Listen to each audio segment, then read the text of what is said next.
The new Disney Plus MCU series focuses on Kamala, a superhero fan with imagination, particularly when it comes to Captain Marvel. Kamala feels like she doesn't fit in at school and sometimes even at home.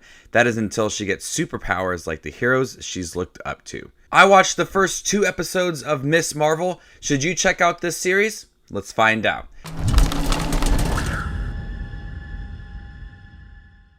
How's it going, movie watchers? Thank you guys for stopping by my channel. Today we're going to talk about the first 2 episodes of Miss Marvel. This is the latest MCU series to hit Disney Plus, and this focuses on a much younger character. At times this feels a little bit similar to Spider-Man Homecoming. This is very much a coming of age story. The first 2 episodes really focus on Kamala Khan's character and how she is so obsessed with Avengers, more particularly Captain Marvel. She wants to attend AvengerCon. She creates these little clips on the internet about Avengers. She's obsessed with it. It moves at much a slower pace as it's really just focused on the character.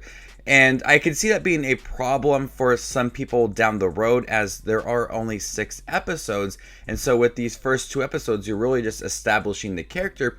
But for people who want much more of a story and maybe some villains thrown into it, it's going to ultimately feel a little bit rushed towards the end of the series. But I really did like the first 2 episodes, as it really did focus on Kamala and what she's thinking and how she's feeling about being in school and with her family as well. Kind of these obligations that she has. There's a lot of great visuals that showcase what she's feeling, and the use of bright colors to make for a lot of these visuals pop.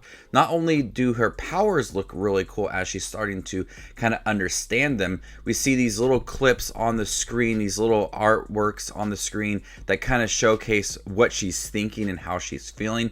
There's a really great sequence in the 2nd episode where she's very cheerful and she's dancing, and the use of these neon lights make the show stand out in more ways than one. So I really like that focus on this character, her obsession with the Avengers and her family, and this coming of age story. She wants to do these things. Her parents are saying no, or we have to join you as well. Very relatable to a lot of teenagers or people who have grown up with parents who are strict on certain things. I find a lot of the series to be relatable. It's more of a down-to-earth, slower MCU series, and I like that. It's a breath of fresh air. When you look at a lot of these movies and shows that are trying to connect to the overall Marvel universe, big shows and big movies, we just had Doctor Strange. It's nice to have a much smaller show where you're able to connect with the character, have some fun visuals, and move at a slower pace. And by the end of it all, you can really feel connected to Kamala just off because of these 2 episodes. You're seeing how she's feeling, you're seeing how she's navigating school. She has a crush on a boy at her school.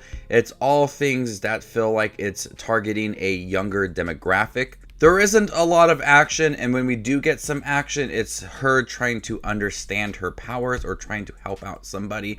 I'm not really seeing where the story is leading just yet. I'm sure we're going to get that really in the 3rd episode. There's a tease at the end of the 2nd episode that could lead into further bigger plots down the road, but these first 2 episodes are just establishing the character. Ayman Vellari is great as Kamala Khan. I love her quirkiness. I love that she is so invested in the Avengers, and you can just ultimately feel that desire to create this content on the internet, or when she talks about Captain Marvel, you feel that love that she has for the Avengers. And when she becomes more on top with her powers, she's gonna absolutely love it. I found the visuals to be creative. Ayman Vellari is charming in the role. There's a lot of great things about these first 2 episodes. But if you're looking for something that moves quicker, it's more action-packed, or there's a lot more at stake, you're not going to get that with the first 2 episodes of Miss Marvel. It moves at a much slower pace. It discusses a lot of her family dynamics, her culture, and explores things we haven't seen before in the MCU, and I really did appreciate that. So these first 2 episodes I was really entertained with, and if you're looking for something more action-packed, you're not going to get that with this series, but I think it's a nice, smaller MCU show that's more character-driven than plot-driven. So before I give you my score for the first 2 episodes of Miss Marvel, make sure to check out my channel. Here I do movie reviews, trailer reactions, ranking videos, tier lists, all that fun movie related content that you see on YouTube. I do it all here, so hit the subscribe button to get it all in one spot. I'm going to go ahead and give the first 2 episodes of Miss Marvel a B. Thank you guys for checking my review for the first 2 episodes of Miss Marvel. Have you seen them by chance? What did you think about it? Stay tuned for more up and coming content like this. My name is Just Wanted Movies, and you guys stay classy, YouTube.